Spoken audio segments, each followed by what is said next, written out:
URL. We can grab that. Stacy, will you grab the shortened URL and stick it in the chat for me? Absolutely. I was just sending Becky the Meet link just in case she doesn't have that, because I know she. Oh, awesome. I'm not worried. Oh my goodness gracious. Okay, Right here, so yes, y'all put that in the chat. Okay.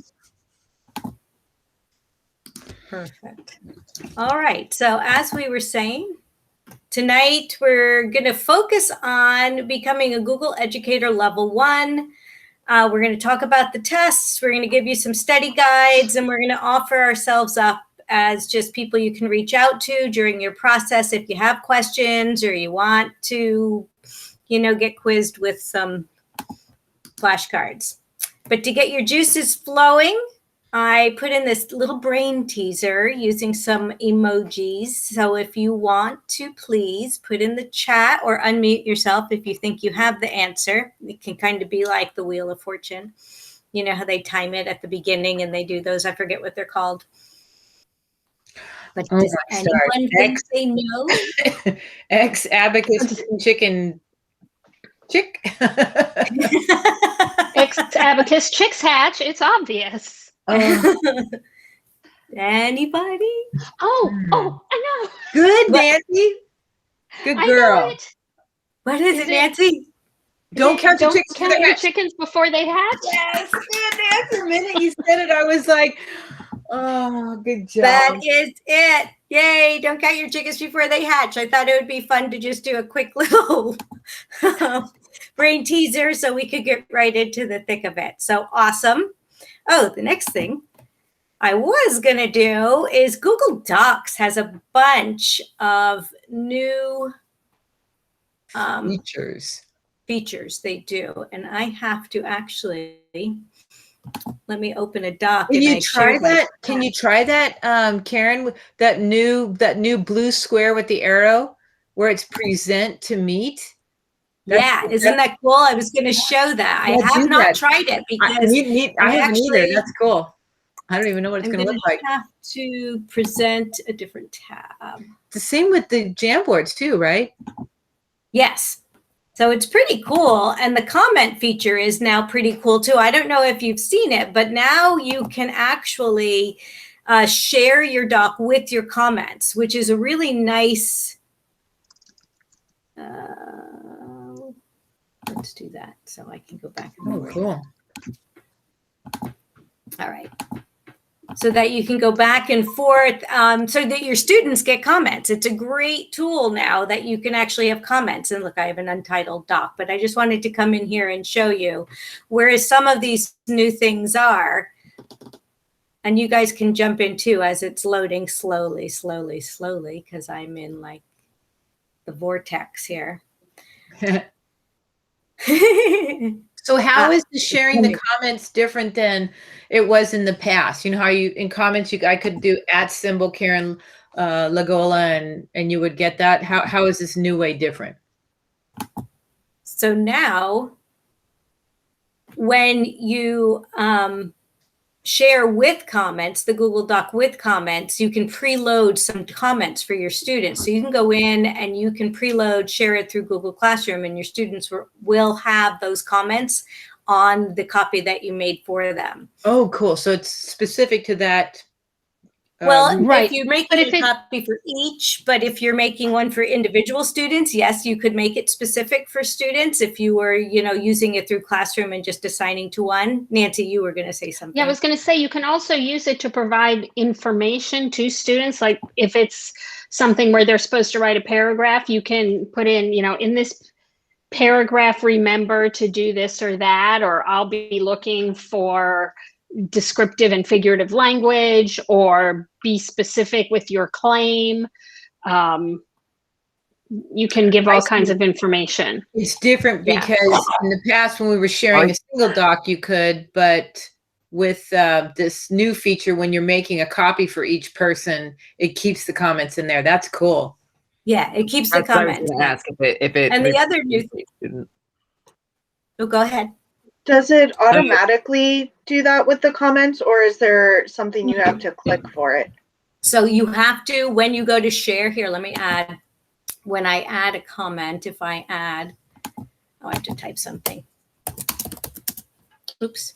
So it also, the other new feature here that it's telling us is that it has citations now right under tools, and citations is new there. It used to be under in a different spot, and it's it also now has added for video. There's a couple of new things that you can cite through it. But let me type something. And then if I go in and I make a little comment,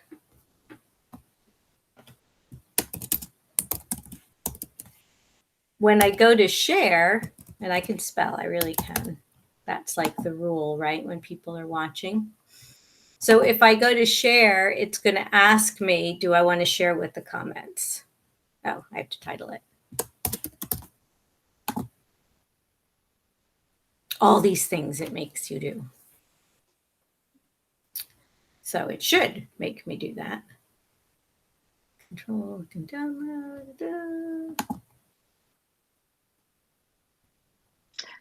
I think you have to, it's when you make a copy of the doc that you can, not when you're sharing it, but when you make a copy. Do it here. No, here I do it as the commenter. Yeah, there is. So is it from Google Classroom then, Nancy?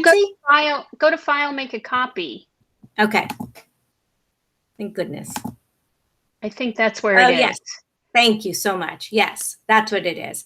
So you can share with the copy, comments, and suggestions. So that's why when you're in your classroom and you're sharing with students, that's where it comes up and it asks. Thanks for the save. And then you can copy with suggestions there. And the other cool new thing, so under the tools and the citations, I'll just pull it up because it does have a new look. First, it gives you what kind of citation you need, but the sources is what's different. So what they've done is they've just added more sources, and they've made this a little bit easier for students, but they added film, TV, TV episode, website. So now there's a lot more in here to choose from. And then this is what Stacy was talking about. This little arrow shows up, and this allows me straight from here to go into a Meet. So if I click on that, that allows me to go and open, and it will, but it probably will be slow just because I am in one. Yeah. Oh, that's very cool. Oh, you know what? Karen, when you clicked on I'm not sure which menu it was. It might have been the file menu, but it might have been one of the other ones. I saw something else that said new that I hadn't seen. It said compare documents. Oh, where? Where's that under tools? There it is. Compare documents, and it says new. Yes, let's look. That's so cool. So look at that. So now you can compare if a student hands something in, include comments from the selected document. But if you think that you have a kid in first period, right? Am I correct thinking this would be what I could do? I could pull it up. Yeah. Oh, we'll have to play with this. We literally just discovered this in front of you. That is so cool. That's the fun thing, that Google rolled this stuff out, and then a lot of stuff will stay depending on how quickly people start using it. And so that's awesome. So compare all the documents. Oh yeah. Can I just hit compare? Yeah, I had to choose. I don't know I don't think I have another document in here. Let's see. Do we have a doc here? So I can compare. Oh, yeah. There you go. Comparison is ready.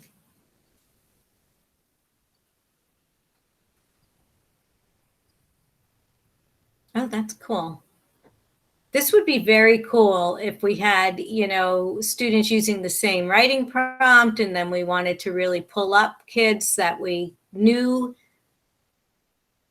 Yeah, so it's just telling me that there's that's really cool. The same. It doesn't have to be the same. It doesn't have to be the same document, though. It could just be any two arbitrary documents. So you could do that. You could have two kids turn something in and see if they're plagiarizing each other, Well, and you could Exactly. also, if you had two, like, I don't know about you, but I support teachers that have multiple versions of the same thing, and they're not sure which one is the best, or they like pieces of both. You could compare two versions of your document and combine it to get Oh, the yeah. ultimate document.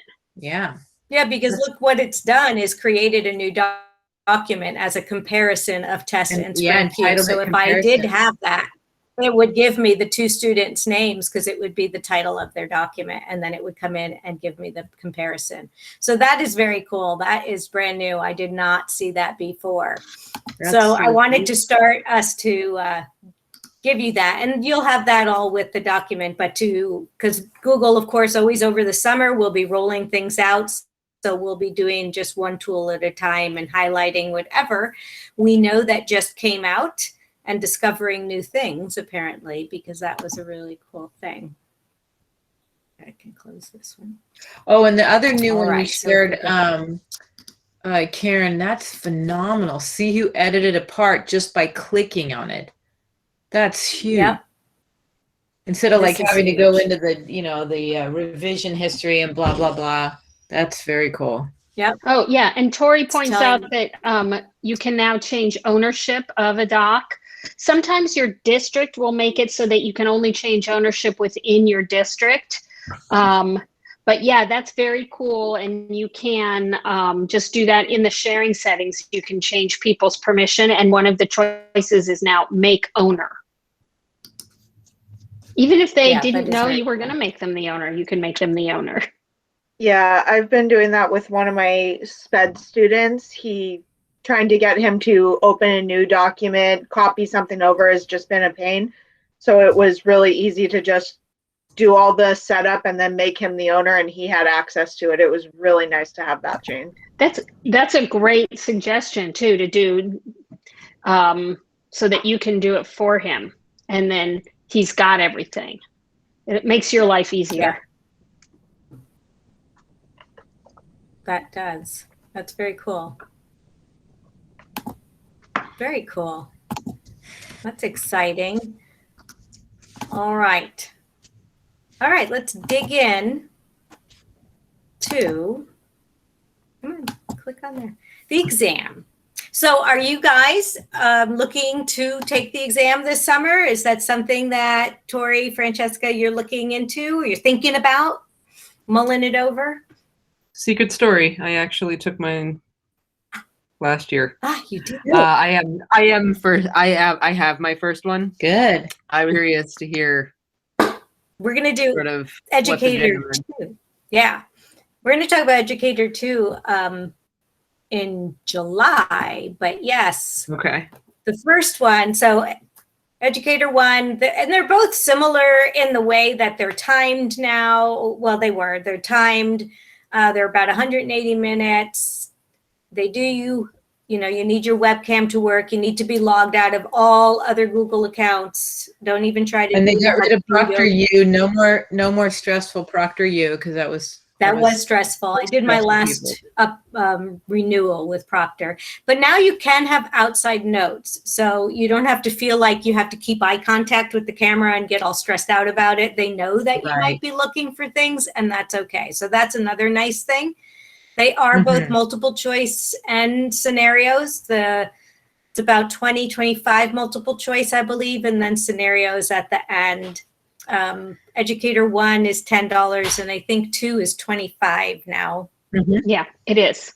This link here will take you to register. And once you do, it takes about 24 hours for them to email you and say that you're ready to go. And then you have 7 days to take it. So like the last time I did it, I registered on a Thursday and knew that I would be taking it Saturday or Sunday, whenever I could get 180 minutes without my family interrupting me. So, I know you have to have this spirit of time that, you're not going to worry about being interrupted. Yeah.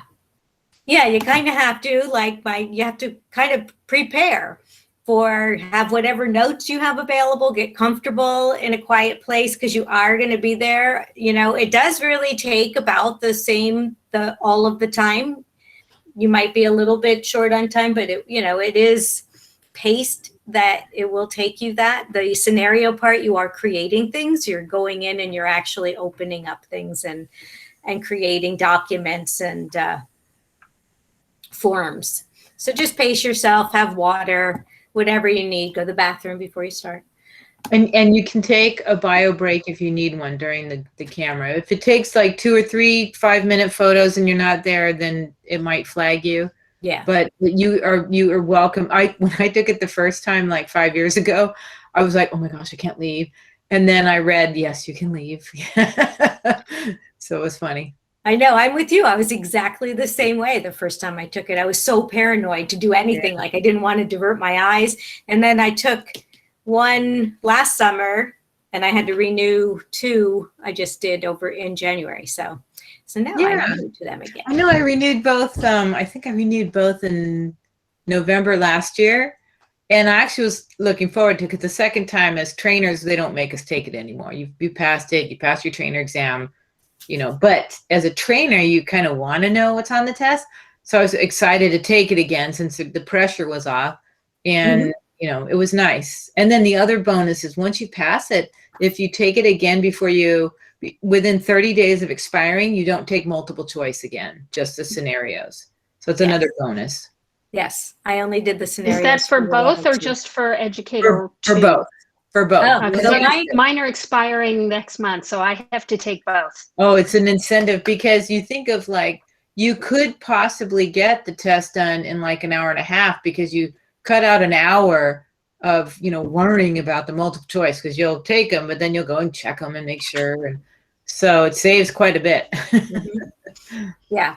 So the test is broken down into units and I've mapped out like the units, what they are. We won't go into them exactly because we'll show you where to go to study for it and to take the tests. And what I did was go in and for each one of the units, I would skip to the end, take the test. Well, when I was renewing, I would take the test and then go back and read what I needed to or to redo it. So the first one is just really getting ready. Why technology in the classroom, how it benefits teaching and learning. It's going to ask you questions about that, how it's going to enhance student learning, and which tool is right for the task. So it might give you, but this is multiple choice. So it's going to give you, you know, some examples and ask which tool would you use for that kind of thing. Karen, I think there may be somebody in the waiting room. Oh, awesome. It's one thing. Oh, it's Becky. Yay. Yeah, it doesn't, I'm so not used to Meet. I always say that. It's so bad that I use Zoom, but it doesn't tell me if I'm on a different tab that somebody's waiting for me.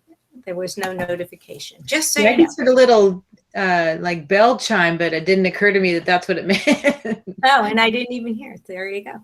Maybe I don't have mine on. So yeah, unit 2 is the tools you're looking at are like group, search, calendar, and it's about bookmarking, searching, you know, using Google search and then creating events. There's 2 times during the test you'll actually create events and they're slightly different. One's creating events and sharing it with people and one's just using your calendar and creating events.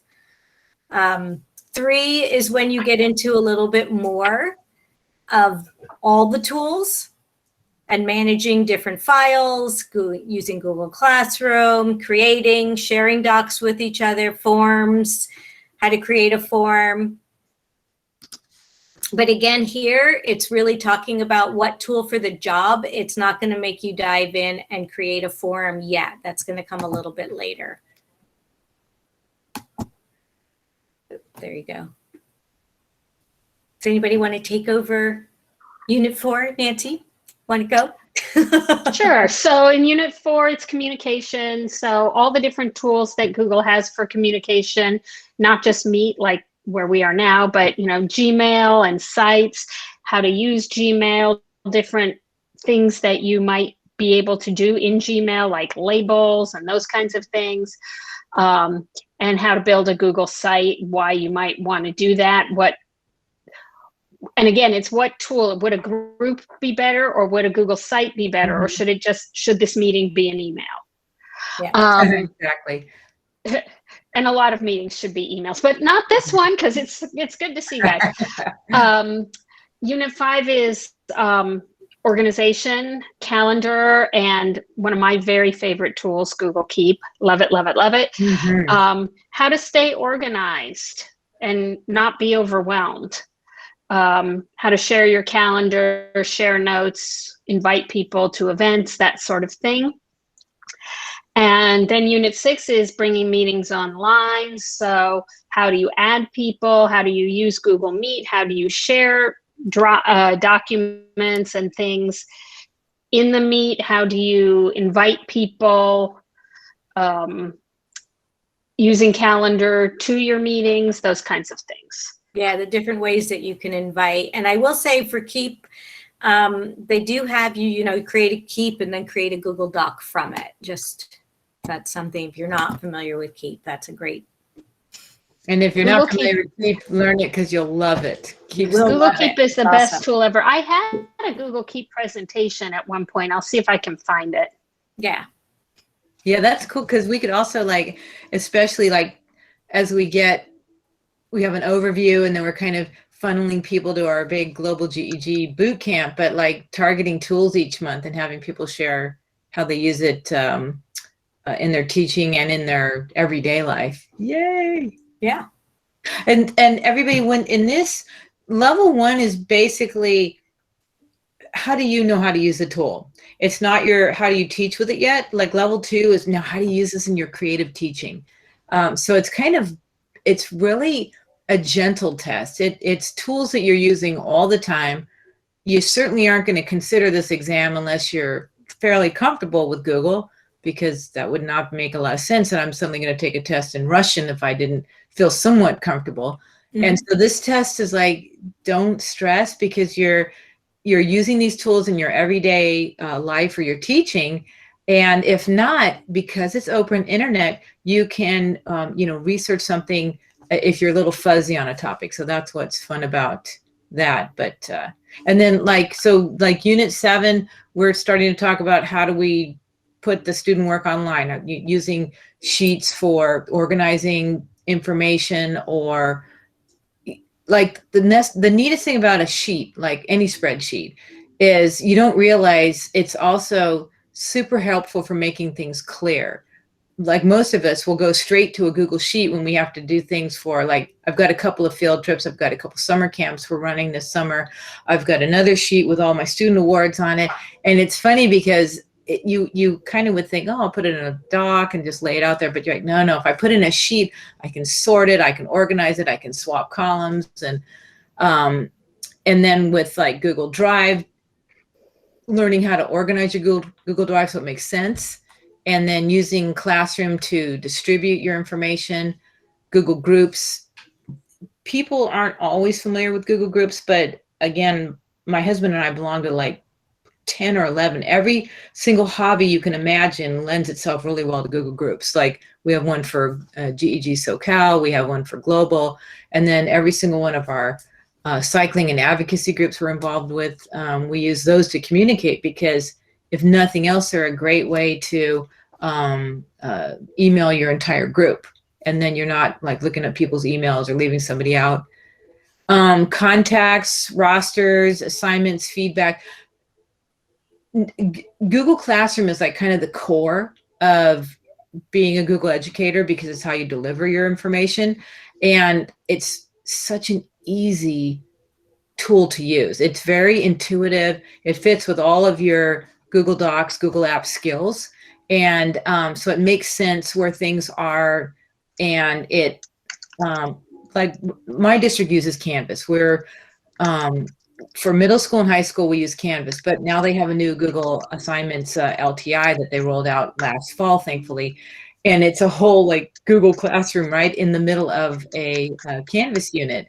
And I love it because I can, anytime I make a doc, I can assign it to my kiddos. It has all the power of giving that one, Google Doc, Google App, whatever tool it is you want to share with your kiddos. And it delivers it exactly the way I want it to. It makes one iteration. We hand it off to each other. And so, knowing your Google Classroom is really important for this exam. And then Unit 8, measure, understand, share student growth. So this is kind of fun. You get to learn how to, you create a form, and then you can have the data be displayed in a spreadsheet. So for this entire year that we've been virtual, my district never did go back. We'll go back in August. And every week I have my students fill in a check-in form, and I start with a Google Doc. And so I have used a single Google form that has been put into a single Google spreadsheet for all 40 weeks of this entire school year. And I keep thinking, how does it, I mean, there must be thousands of responses, and in each one of my forms, it has, well, about 20 fields. And I'm just so impressed with how robust it is. It never loses anything. And then I take like 1 week's data, I make another tab. So I'm in a single spreadsheet, but I've got tabs for, all 40 weeks. And so it's, sorry, my computer screen just went out. Sleep. So knowing just the basics of how to use it, how to create a form, and how to open up a spreadsheet, how to share that, how to, let's see, personalize your Google form. You can add an image to it. You can share it with other people. You can make copies, things like that. Unit 9, teaching students online skills, Chrome and search, basic search skills and things like that. How to do search filters and parameters to make your search more effective. Customizing Chrome, bookmarks, extensions. Bookmarks are really basic. Again, we can't emphasize enough how basic level 1 is. I'm like saying all this stuff going, I'm making this sound really hard, but it's really not. It's just if you're already using these tools, you will be fine on this test. The biggest thing I can recommend, and I've always had my HyperDoc to help you to target your studying, but they've gone to a new site, so I have to update every single one of my links, so there was no point sharing it tonight. Thank you, Karen, for putting it in there. But it's literally, I have to change every single link, and no big deal. But with the biggest thing I can recommend is to, if you do what Karen said, take the final exam for each unit, and then also go back in. If you take every single check for understanding, there's about 5 for each unit. So a unit will be broken into 3 or 4 sections. There's no more than 5 sections in each unit. In each one of those sections in a unit has 4 or 5 questions.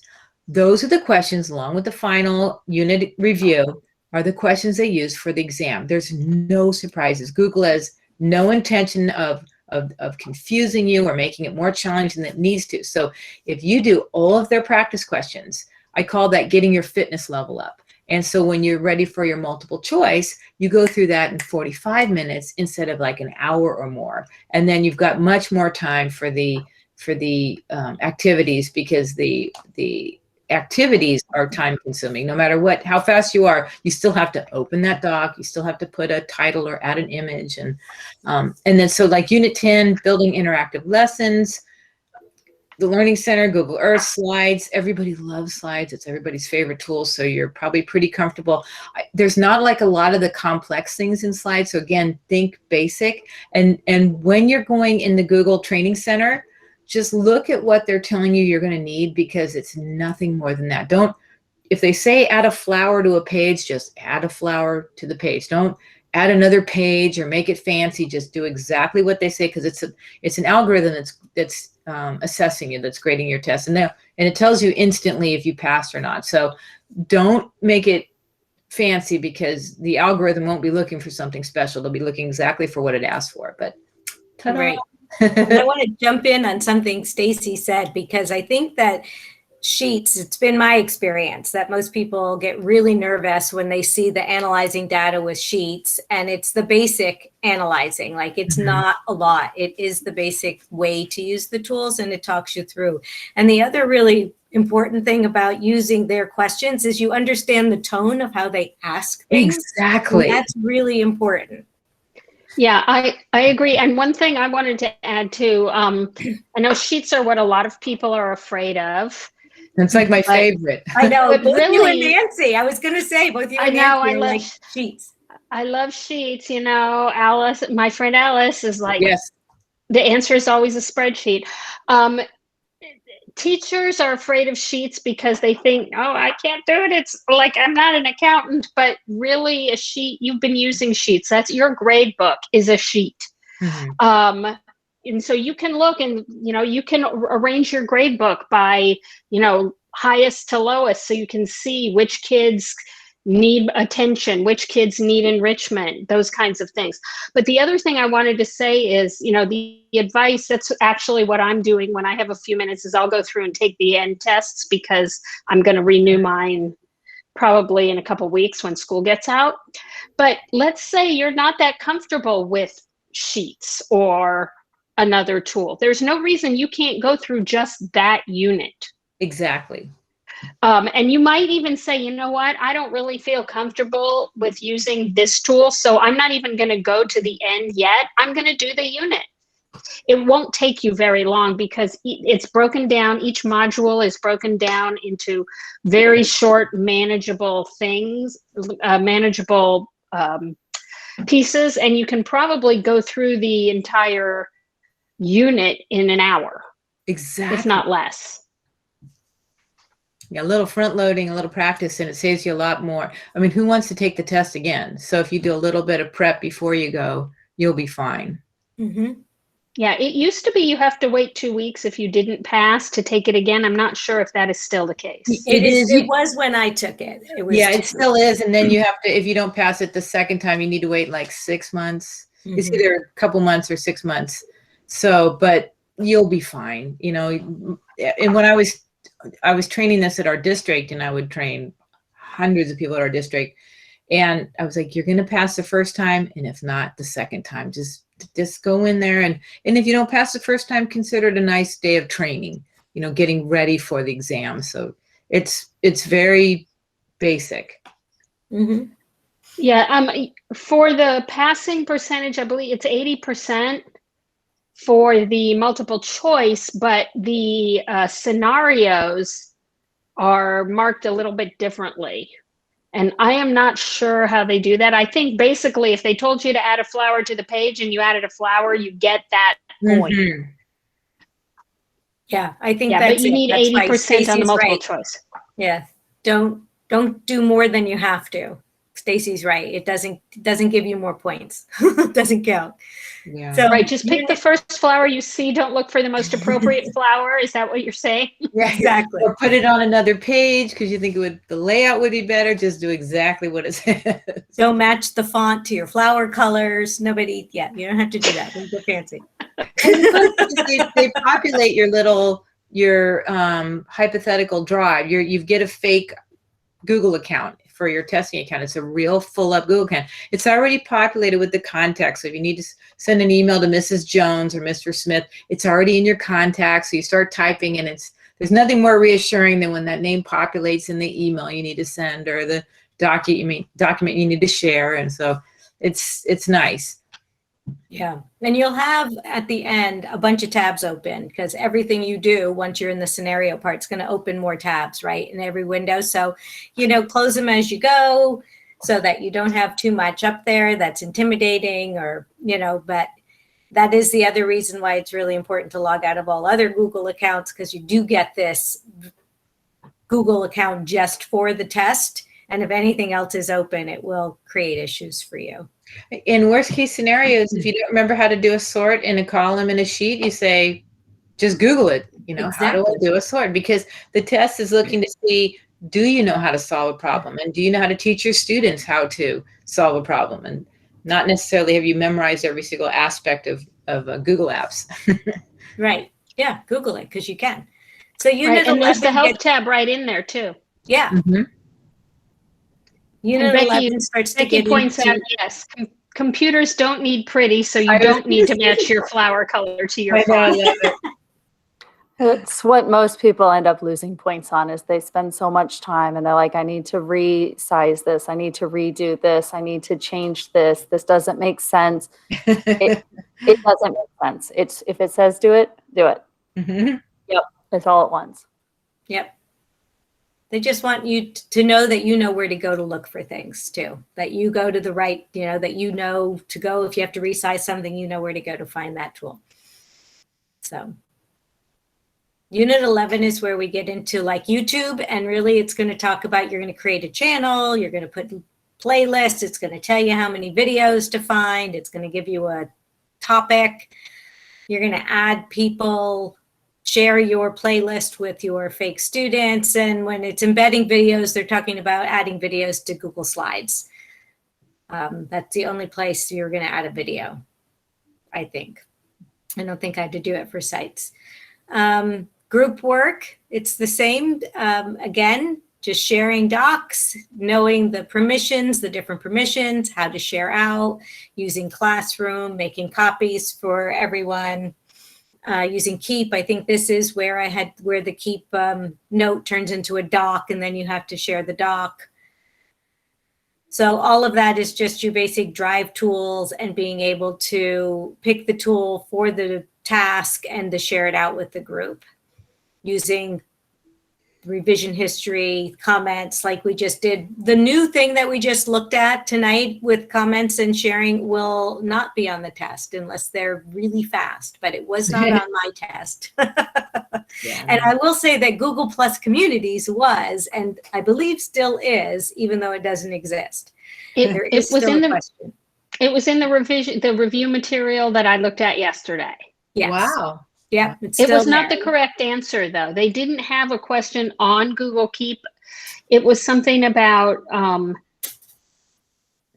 it was sharing or communicating what is the best tool. And one of the choices was a Google Plus community, but that was not one of the correct answers. Yeah, but it was there. So, and It was there. Unit 13, the promote digital citizenship. You're going to be using Chrome. You're going to be looking at, the rights to pictures that you have, making sure that you're aware of that so that you are modeling for your students how to, be a good digital citizen and not steal other people's work. It's neat because this test is everything that you need to know about each of these tools at a very basic level. And a good analogy would be like, if you're teaching your mom and dad how to use Google, this is what you would teach them. These are the kind of basic skills you'd want them to know to be comfortable in a digital world. So it's not like some crazy heavy material. And the other thing is you need to take the exam on Chrome. So that's helpful, knowing Chrome, because you have to take the exam on it. And you also have to be able to open an incognito window. I think you mentioned that later, Karen, but I was thinking, don't forget, because some of our district blocks incognito windows, so the kiddos aren't opening them. So I have to tell people, log out of your district account before you start your exam. Yes.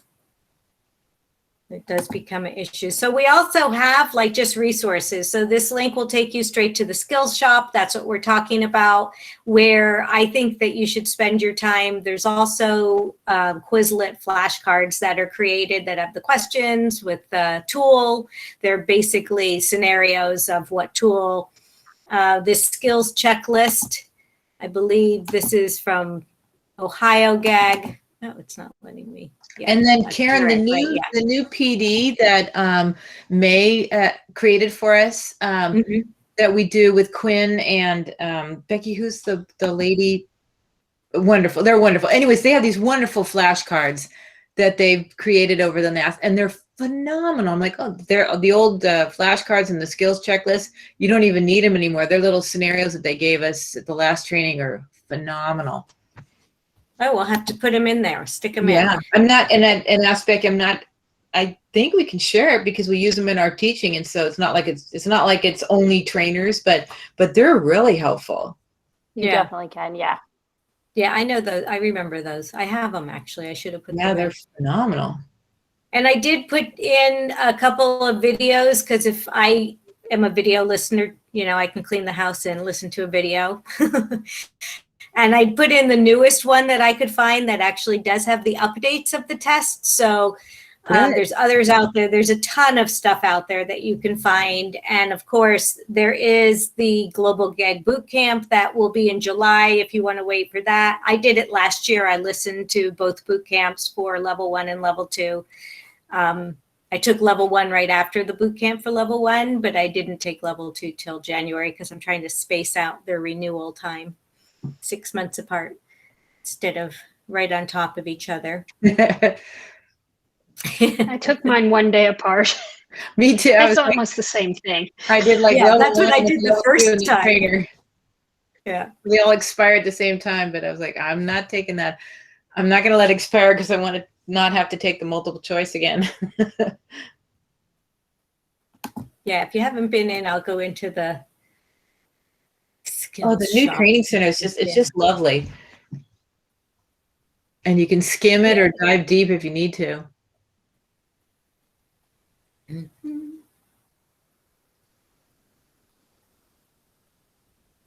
Yeah, it's really nice. It keeps track of your work because you'll log in, so you'll know where you are. And they've done a good job, I think, of creating these, this service. The whole training center is a delight because if you're teaching middle or high school, you can just set the kids loose in here and they can study on their own and test themselves, and it's wonderful. Yeah. I forget when I'm not logged in where to go for things because my stuff's always right there. So I'm like, where am I? Where am I trying to go? Karen, while you're pulling that up, and I'm sorry I didn't add this earlier, I did just add it to the slide, but I also put it in the chat. There's the level 1 basic tasks. Those will walk you through very similar to what the actual tasks on the assessment are like, or on the exam are like. So it is things where it's as simple as create a folder, title it exactly what it says. Not like if it's like the first one's create a folder titled My Classroom. So I wouldn't title mine Becky's Classroom. I would title it My Classroom, word for word. Like copy paste is your best friend. Yes. Don't try to retype anything because if you spell it wrong, it will count wrong. So just copy paste. But these are some good task cards to like get you familiar with kind of what you're going to be asked to do in the task portion. Oh, perfect. We'll stick them on the Yay, slide. thank you, Becky. Yeah, I put them in. Good. I know they're so well done. It's like, yes, because it's one thing, like, I feel really strongly about helping people test prep because they've got a full-time job, they've got a career, they don't need to stress over this certification because it's mainly to so they can demonstrate their ed tech skills. And so, but it's like these flashcards are like, they're real scenarios, so you're using them in a meaningful way. So I just love the flashcards. Yeah, I'm going to put them right in our deck because I'm thinking about it. Yay. I added them. She did. Oh, awesome. You're so fast. Yay. Thank you. Yeah, they're much better than these Quizlet ones, actually. I should take that out because that would be much better for. Yep. So are there any questions about anything we've been talking about? Anything else you guys think I should? This is what we were talking about. This is how it's laid out. When you click get started, it'll take you through. These are the reviews that we're discussing. So if you feel like you're really strong on something or you just want to kind of gauge where you're at, jump to the review, take it. You can take it as many times as you want. Nobody sees your results. So it doesn't matter if you don't pass the review. You can clear the score. You can look at what you got wrong. You can keep going and see it. And I did find it really helpful, again, because of the tone of some of the questions is a little bit different than their expectation was different than what I thought it would have been until I really got in here and got really comfortable with how they're asking questions. I love that you mentioned that, Karen, because that's what I would do with all my trainings was just, you need to know how this person asks questions, and then you get in a rhythm and you know what how they're going to ask it and what they're looking for. Yeah, for sure. Yeah, it's like SATs, right? Goes back to. I'm so glad that you found added the level 1 basic task, because I was just really dug those, or they did a good job on those. Yeah, And this is the FAQ. Actually, this is a great FAQ. If you have questions that we didn't answer, this is a great place to go and find answers just about how the test will run, what it looks like, what happens if, you know, you don't pass, what happens if you go to the bathroom and don't come back. And you know, if you have trouble, make sure you ask your you know, friendly neighborhood trainer, because I was able to intervene on multiple people's behalf, and they were able to get another test time. They were able to remove a failed score. They're not going to pass you, you know, without, but they will intervene on your behalf and help you get another testing session, because you don't want to lose one of your precious takes, because eventually you will run out of retakes. So if you have an issue, I mean, I had people, some of them would have like catastrophic things happen in the middle of an exam, and I'd be like, oh my goodness, you don't have to worry about that. And Google would reset the exam for them. So it was, if you honestly had an issue, be sure to reach out. Yeah, reach out to us for sure. Yeah. And people have had issues just within the system. I don't think the new one, but with ProctorU, I know there were issues where things would freeze and there was a lot of comments. So if you do run into any technical difficulties, definitely let us know, because we can have that. We can help get that rectified. Yeah, and I will say that I think they went back to Criterion, which is what they used to have. Yes, they did. And when I took my test, well, I guess it's expiring now. So in 2018, I did not, it's supposed to give you your score right away, but I didn't get mine. It didn't show up for some reason, but there's also a contact form that you can fill out, and they'll send, you know, you just email them and they'll send it to you, but we can also reach out on your behalf. Yeah. And I did not get my scores right away with either of the tests that I've just redone. Wow. It was sent to me after.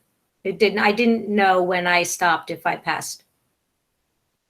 And it does say, well, when I took it last June, then I took one in January, the 2nd. And with both, it said that it could take up to 3 days. But I think I got it within the next day, but I didn't get it right when I was finished. So I don't know if that's different. And one was ProctorU and one was Criterion that I did. So I have listed here when Global GEG is. There's a couple of really cool things going on this summer that if you want more, I'm really excited. I wish that we had thought about this as California. Oh. But Indiana GEG is doing this PD by the pool, and I just think that sounds so fun that if you want to pop in, they're doing videos every Monday, beginning June 7th. They're having new learning opportunities all the time. I love their whole language here, for the novice and the expert Google swimmers and the collaborative snack bar. So it's a great idea. It's a great way to spend June if you wanted to combine that with your studies. And then, of course, the boot camps for Global GEG are in July, both of them. So level 1, July 10th and 17th, and then level 2, the 24th and 31st. And there's plenty of room in there.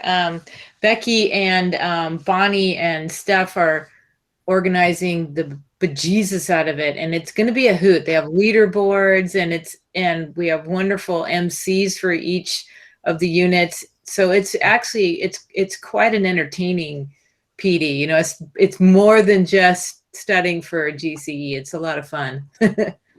I love the PD by the pool. We could do that sometime, Karen. And it looks like they're not like having an event. They just post a video every Monday, so you can just do it at your own pace. Exactly. I know. I think it's great. It's such a clever idea. Yeah. They will do that in August.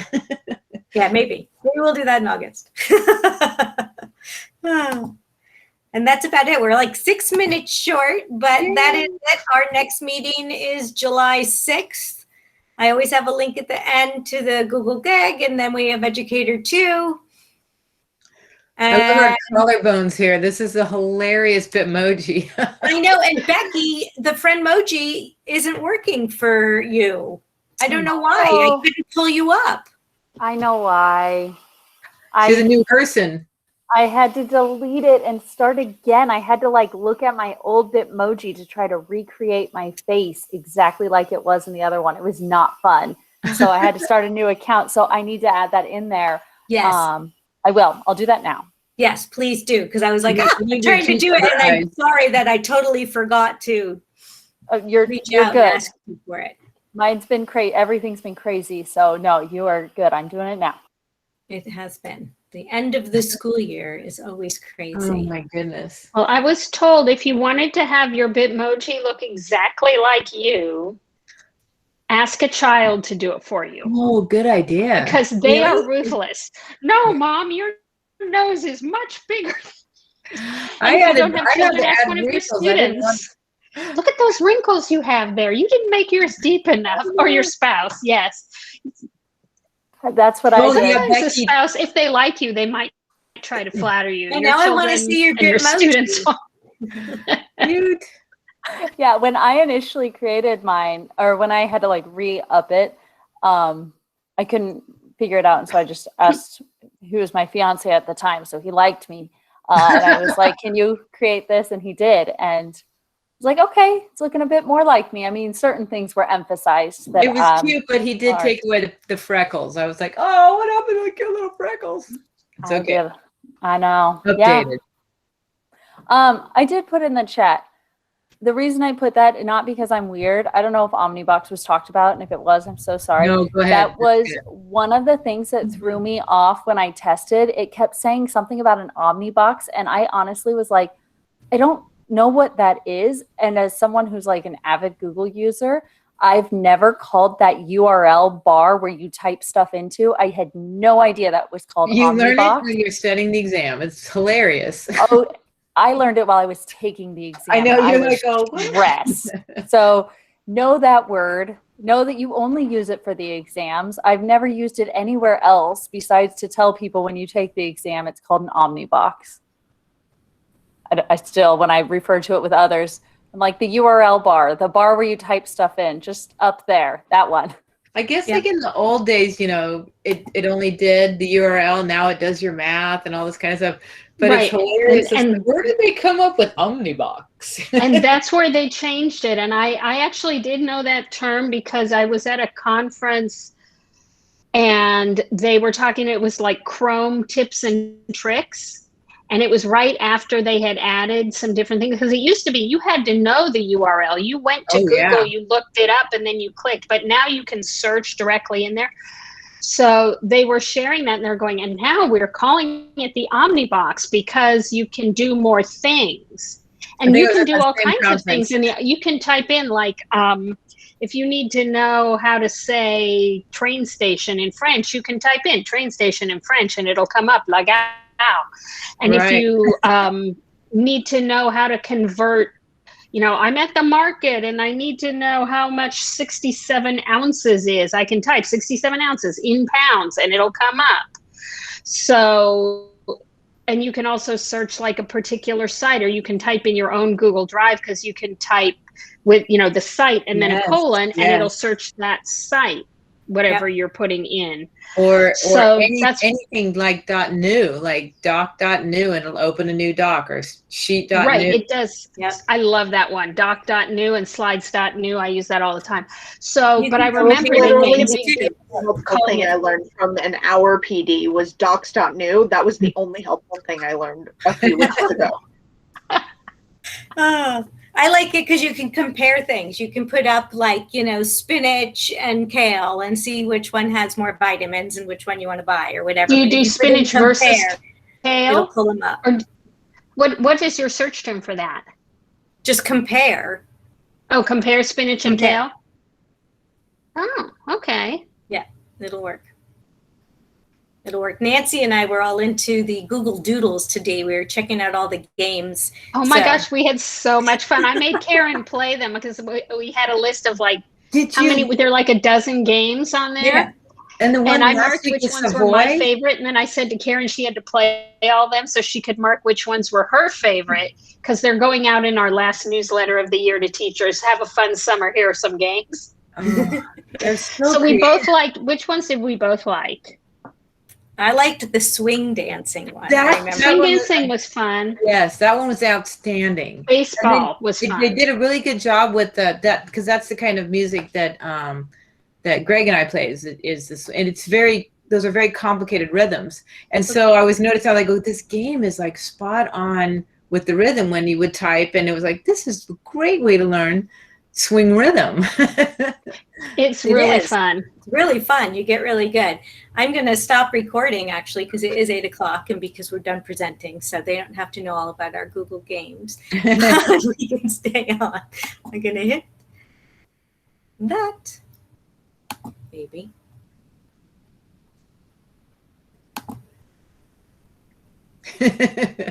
Are we? I think we're still recording. It's still We are. recording. Yeah, we are definitely still recording.